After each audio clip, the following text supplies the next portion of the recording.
Hi, Stapleton. This is your librarian, Mrs. Moore, and I hope you're all doing well. I miss you all.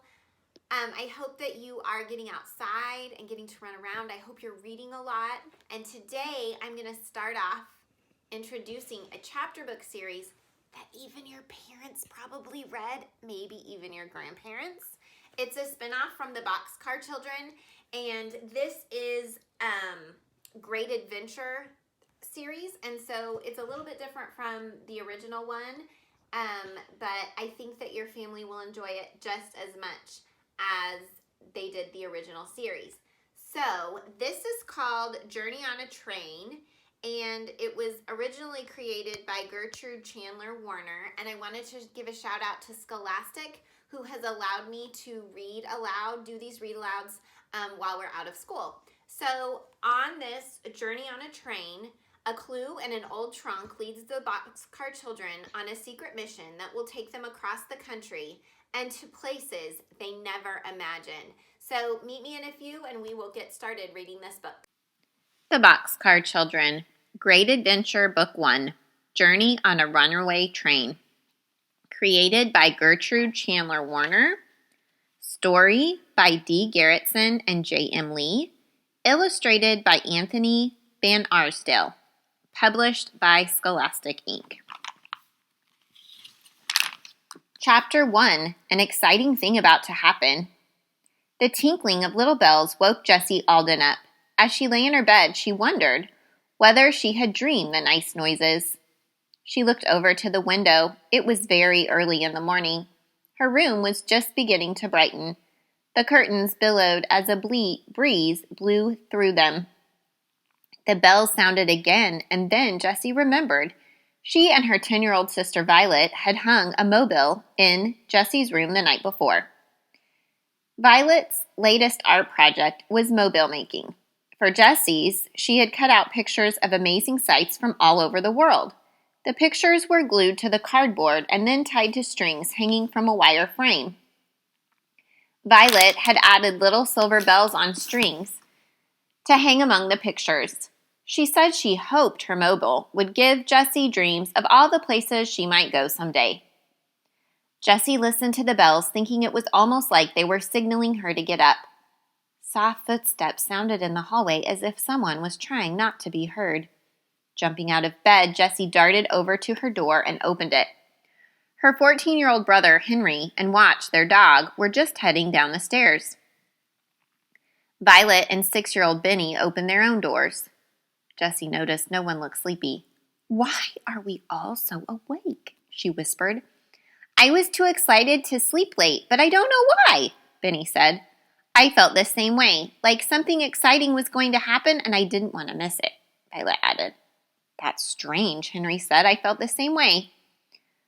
Watch wagged his tail as if he were agreeing with them. They stood there for a moment until Violet asked, "What do we do now? It's really early." "First, we should go downstairs so we don't wake anyone else up," Jessie said. They went down to the kitchen. Henry filled up Watch's bowl with dog food. Watch woofed it down. "I'm just as hungry as Watch," Benny said. "What time is breakfast?" "Not for a while," Jessie said. "Mrs. McGregor thought we would sleep late since it's the first day of spring break." Mrs. McGregor was the Aldens' housekeeper. "How long is a while?" Benny asked. "However long it is, I don't think I can wait." "I have an idea," Violet said. "Since it's finally stopped raining, it would be nice to go outside. Let's make our own breakfast and take it out to the boxcar to eat." The Aldens had their very own boxcar in their backyard. It was a special place for them. After their parents died, they'd been scared to go live with their grandfather. Fearing he would be mean, the children had run away and found an old boxcar in the woods. They lived there until their grandfather found them. He was not mean at all, and he even arranged for the boxcar to be brought to his yard. "I like Violet's idea." Benny jumped up and down. "We can have a breakfast picnic." Jessie smiled at Benny's excitement. "We have some blueberry muffins I made, and there are some bananas. That'd be a good breakfast." "Perfect," Henry said. "Violet, will you carry the muffins?" Jessie asked. "I'll take the plates and the bananas. Henry can carry the glasses. Benny, that means you're in charge of the juice." They took everything out to the boxcar, squishing their way across the wet backyard. "There is something about this morning that feels so different," Violet said as they laid out their breakfast. Rain began to ping on the roof of the boxcar. "Except the rain," Henry sighed. "At least the rain makes the air smell good," Violet said. "I don't know if I've ever heard so many birds chirping this early in the spring," Jessie said. "Listen." It did seem as if their yard was filled with birds. The children were quiet as they ate their breakfast, enjoying the sounds. "Sometimes I wish this boxcar was still attached to a train," Benny said when they were finished, "and that we were going somewhere right now." "I wish we could have an adventure this week," Jessie said. "We haven't had any mysteries to solve recently, and I'm ready for one. Anyone heard of any mysteries that need solving?" "No," said Henry gloomily. "I've even asked around. No one has lost anything or seen any strange things lately." "It's like all the mysteries have been solved," Violet said, just as gloomily as Henry. "Don't be sad." Benny looked around at his brother and sisters. "It's still the first day of spring break. Let's play a game. Everybody close your eyes and imagine where you'd like the boxcar to go." There are so many places it's hard to..." A rumbling noise drowned out the rest of Violet's sentence. "Do you hear that?" Benny opened his eyes. "Is the train moving?" Henry got up and went to the door of the boxcar. "No, it's thunder. Looks like it's going to storm again." "Hurry, let's get inside before the rain gets too heavy," Jessie said. They collected the picnic supplies and got ready to run for the back door. Watch jumped out of the boxcar and then stopped, his ears perking up. He gave a bark and then dashed towards the front of the house. As he disappeared around the corner, he began to bark again. "He's going to wake up the neighbors," Jessie said. "Watch," Henry called. But Watch didn't come back. He just kept barking. "We'd better go see what he's doing," Benny said. The four of them ran around the house to the front yard. Violet was in the lead, but when she got to the front yard, she skidded to a stop on the wet grass, and the others nearly ran into her. "There's someone on our front porch," she said. They could see a man standing on top of the steps looking at Watch. Watch was on the walkway at the bottom of the steps looking back at the man. He was older, about grandfather's age. He was very small with a wrinkly face and silvery gray hair that stuck out from underneath a purple cap. When he saw the Aldens, he tipped his cap at them and smiled. Violet noticed the cap matched the purple bow tie he wore. He had a silver hoop earring in one ear and one front tooth capped in silver. "Good morning, children," he said. "Lovely day, isn't it?" Jessie wasn't so sure such a gray, rainy day could be called lovely, but the man didn't even seem to notice he was all wet. "Sorry about our dog," Henry said to the man. "Watch won't hurt you. He just barks at strangers sometimes." "That's all right," the man replied. "I understand. Back when I was a pirate, I learned you can't trust everyone. Sometimes you need to bark at people just to let them know you're watching them." Benny's eyes opened wide. "You were a pirate?" The man's smile grew. "Some people called me that a long time ago. Today I'm just passing out flyers. I've put one on your door." He winked at them and then tipped his hat again. "Good day to you." He came down the steps and patted Watch on the head as he walked by. The dog wagged his tail. The Aldens watched as the man then strolled down the sidewalk away from them. Right before he turned the corner and disappeared from the Alden's sight, he jumped up and clicked his heels together. "That was an interesting man," Jessie said. "Maybe he was the exciting thing we thought would happen today." "He was interesting, but now he's gone," Henry said. "That's not very exciting." "I wonder why he left us a flyer." Violet ran up the steps and pulled out a piece of paper that had been stuck between the door and the frame. She held it up for the others to see. The flyer had an image of an old storage trunk at the top and the words, "Redimus Curiosities Antique Dealers." Benny pointed to the next line. "I can read the first part. It says, 'We make house calls.' I can't read a couple of the other words in the rest of the sentence." Violet read it for him. It says, "We make house calls to appraise all your curiosities." "I don't understand," Benny said. "What does appraise mean?"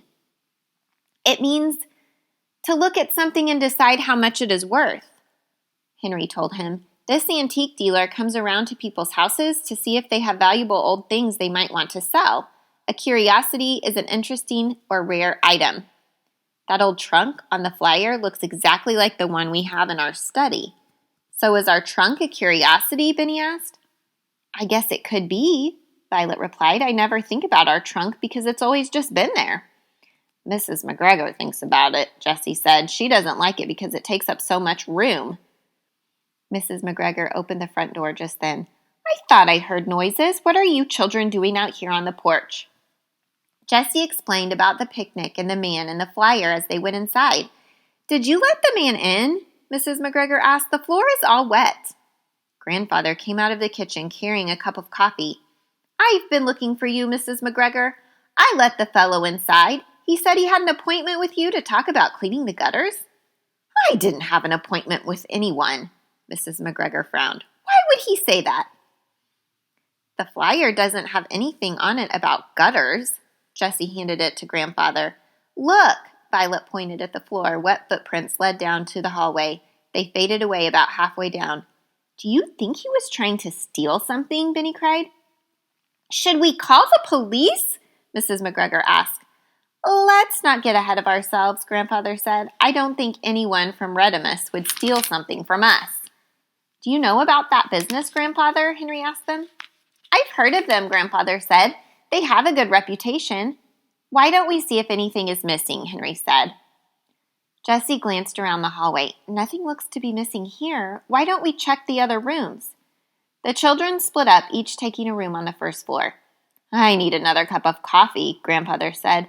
Mrs. McGregor, you look like you need one too. We'll let the children search, but I don't think they're going to find anything missing. They'd only been searching for a few seconds when they heard Benny yell, The trunk! The children raced into the study. Benny stood there pointing at the trunk. Jessie was puzzled. Why did you yell, Benny? The trunk is right in front of us. It's not missing. The trunk has been moved, he said. It's not all the way up against the wall anymore. Mrs. McGregor and Grandfather came in.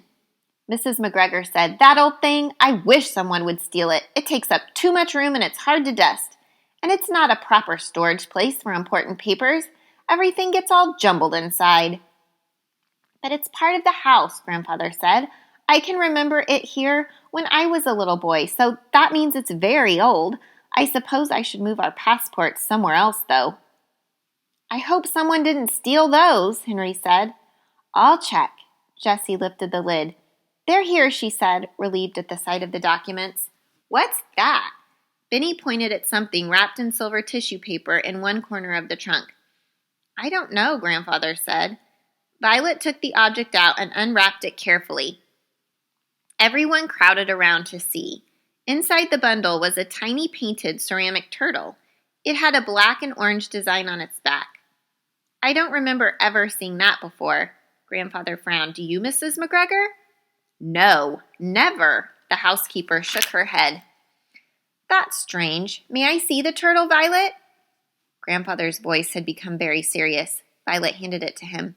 I need to make a phone call in private, he said. Why don't you all get dressed and then come back down? He motioned for them to go out in the hall. As soon as they were out of the room, he shut the door so he was in the study by himself. Henry was surprised at the sudden change in Grandfather. Let's do what Grandfather wants, he said. I think we may have a mystery to solve after all. That concludes the first chapter of the Boxcar Children Journey on a Runaway Train. How will the trunk lead the kids to the runaway train? Continue reading with me to find out.